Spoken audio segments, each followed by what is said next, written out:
Assalamualaikum warahmatullahi wabarakatuh. Halo teman-teman semuanya.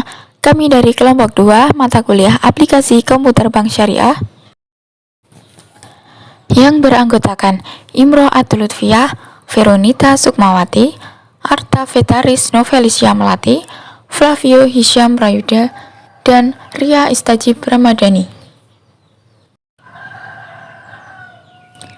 Selanjutnya apa yang akan kita pelajari? Nah, kita akan menjelaskan dua materi. Yang pertama, Customer Service Officer atau CSO dan Public Relation atau PR. Yang kedua, Teller dan Akunting.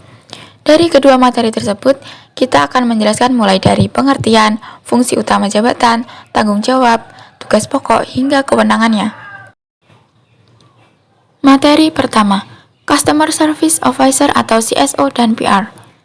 Sebelum lebih jauh belajar tentang CSO, yang pertama kita harus mengetahui apa itu CSO. Customer Service Officer atau CSO secara umum merupakan aktivitas yang diperuntukkan atau ditujukan untuk memberikan kepuasan nasabah melalui pelayanan yang bisa memenuhi keinginan dan kebutuhan nasabah. Menurut KBBI, Customer Service Officer ialah usaha melayani kebutuhan orang lain. Sedangkan menurut etimologis, Customer Service Officer adalah kegiatan yang ditawarkan kepada konsumen atau pelanggan yang dilayani yang tidak berwujud dan tidak dapat dimiliki. Selanjutnya, Public Relation atau PR. Public Relation atau humas merupakan proses interaksi antara organisasi dengan masyarakat dalam menciptakan opini publik, menanamkan pengertian, memberikan persepsi, menumbuhkan motivasi, dan menciptakan partisipasi publik. Public Relation merupakan penghubung perusahaan atau organisasi dengan masyarakat, sehingga sering disebut sebagai humas, yang merupakan singkatan dari hubungan masyarakat. Selanjutnya yaitu fungsi utama jabatan CSO dan PR, yaitu memberikan pelayanan prima kepada anggota sehubungan dengan produk funding atau simpanan yang dimiliki oleh KJK SBMT. Contohnya simpanan biasa, simpanan berjangka, dan produk-produk lainnya. Selain itu juga merencanakan, mengarahkan, mengontrol, serta mengevaluasi seluruh aktivitas sekretariat kelembagaan untuk kepentingan kerja KJK SBMT. Materi selanjutnya tanggung jawab CSO dan PR. Yang pertama, menyelenggarakan pelayanan yang memuaskan atau service excellent kepada anggota BMT. Yang kedua, mengarsipkan seluruh dokumen-dokumen simpanan, dokumen lembaga, dokumen pembiayaan, serta dokumen penting lainnya. Yang ketiga, mengarsipkan surat masuk dan keluar serta notulasi rapat. Yang keempat, menyelenggarakan seluruh aktivitas rumah tangga BMT yang mendukung aktivitas BMT. Selanjutnya, tugas pokok CSO dan PR. A. Menyelenggarakan aktivitas kehumasan dengan pihak-pihak eksternal, baik organisasi, publik, maupun pemerintah untuk membangun image dan kredibilitas, yang meliputi pertama, membuat perencanaan humas baik jangka panjang, menengah, maupun jangka pendek secara terstruktur dan sistematis. Yang kedua, melakukan aksi kehumasan melalui media massa maupun media lainnya yang efektif maupun ke pihak eksternal lainnya. B. Menyelenggarakan pelayanan yang memuaskan atau service excellent kepada anggota, yang mencakup pertama, memperhatikan maksud serta keluhan anggota atas pelayanan dan membahasnya pada rapat untuk mendapatkan jalan keluar. Yang kedua, menyelesaikan sesegera mungkin apabila ada kasus yang berkaitan dengan anggota. C.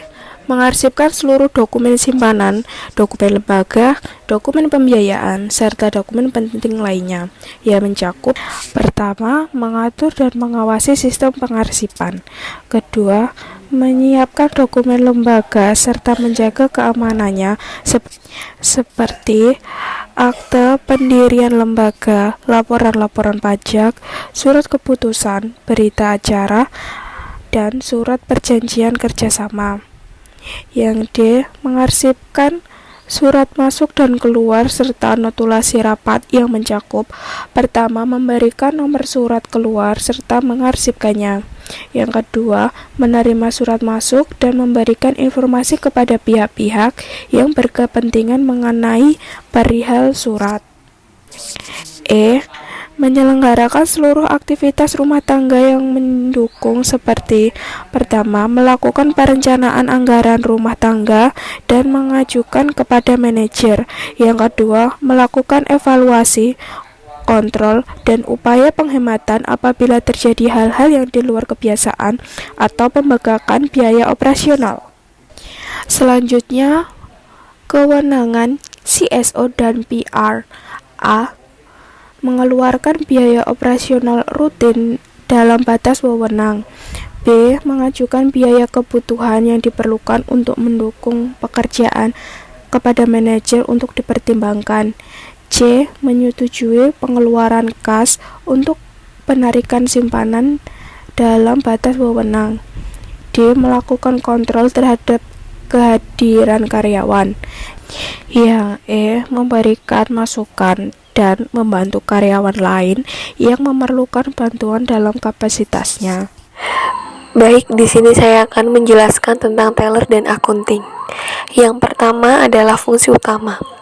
Fungsi utama jabatan teller dan akunting adalah mengelola administrasi pembiayaan dari pencairan hingga pelunasan, membuat surat-surat perjanjian pembiayaan, dan merencanakan serta melaksanakan segala transaksi yang sifatnya tunai. Lalu saya akan menjelaskan tentang tanggung jawab teller dan akunting. Yang pertama adalah terselesaikannya laporan kas harian dan mingguan. 2. Terjaganya keamanan kas. 3. Tersedianya laporan cash flow pada akhir bulan untuk keperluan evaluasi. 4. Persiapan administrasi pencairan pembiayaan atau dropping. 5. Pengarsipan seluruh berkas pembiayaan. 6. Pengarsipan jaminan pembiayaan. 7. Penerimaan angsuran dan pelunasan pembiayaan. 8. Menyiapkan kupon dan kontrol terhadap kupon. Lalu adapun tugas dan tanggung jawab teller dan akunting yang lainnya adalah membuat laporan pembiayaan dengan periode laporan. 10. Membuat surat teguran dan peringatan kriteria anggota yang akan dan telah jatuh tempo. 11.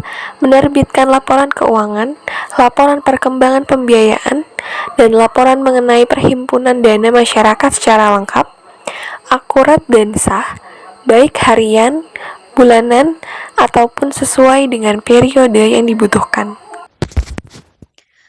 Oke, selanjutnya kita akan membahas tentang tugas pokok teller dan akunting.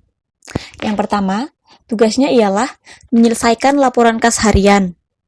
Laporan kas harian ini mencakup seperti menerima dan mengeluarkan transaksi tunai sesuai dengan batas wewenang, melakukan pengesahan pada bukti transaksi baik paraf maupun validasi, dan menyusun bukti-bukti transaksi keluar dan masuk dan memberikan nomor bukti. Yang kedua, menjaga keamanan kas. Menjaga keamanan kas ini mencakup meneliti setiap uang masuk akan keaslian uang agar terhindar dari uang palsu, menjaga ruangan dari pihak-pihak yang tidak berkepentingan, dan mengarsipkan laporan mutasi vault pada tempat yang aman. Yang ketiga yaitu menyediakan laporan cash flow harian. Meliputi membuat laporan kas masuk dan keluar pada setiap hari untuk setiap kejadian transaksi. Meminta pengesahan laporan cash flow dan yang berwenang sebagai laporan yang sah. Lalu yang keempat, menyiapkan administrasi dan melakukan proses pencairan pembiayaan atau dropping. Nah, job ini meliputi memeriksa kelengkapan administrasi anggota yang akan datang, membacakan akad kepada anggota pembiayaan, mengisikan buku registrasi anggota pembiayaan secara lengkap dengan data dari APP dan SPP. Yang kelima yaitu mengarsipkan seluruh berkas pembiayaan. Meliputi memeriksa kelengkapan administrasi untuk diarsipkan dan mengarsipkan akad pembiayaan serta berkas pendukung lainnya sesuai dengan nomor rekening. Dan yang keenam ialah mengarsipkan jaminan pembiayaan. Job ini meliputi memastikan jaminan telah diperiksa dan disetujui manajer dengan bukti tanda tangan yang tertera pada lembar penerimaan jaminan. dan memberikan lembaran tanda terima jaminan kepada anggota dan mencatatnya pada buku registrasi jaminan. Selain dari keenam job tersebut, tugas pokok teller dan accounting ialah menyiapkan kartu teller dan kontrol terhadap kartu angsuran, membuat laporan pembiayaan sesuai dengan periode laporan yang terdiri dari, misal dari laporan pencairan per bulan atau total pencairan selama setahun, dan melengkapi laporan outstanding dan mutasinya, laporan pembiayaannya akan jatuh tempo, laporan kolektabilitas, laporan prestasi capaian target marketing, dan daftar anggota yang harus ditagih. Nah, itu merupakan tugas pokok teller dan accounting ya. Nah, selanjutnya nih, kita akan membahas tentang wewenang teller dan accounting. Apa saja sih yang menjadi wewenang teller dan accounting? Kita akan belajar tentang 6 hal. Yang pertama yaitu menerima transaksi tunai dan transaksi-transaksi yang terjadi. Yang kedua, memegang kas tunai dengan kebijakan yang ada. Yang ketiga, menolak pengeluaran kas apabila tidak ada bukti yang kuat.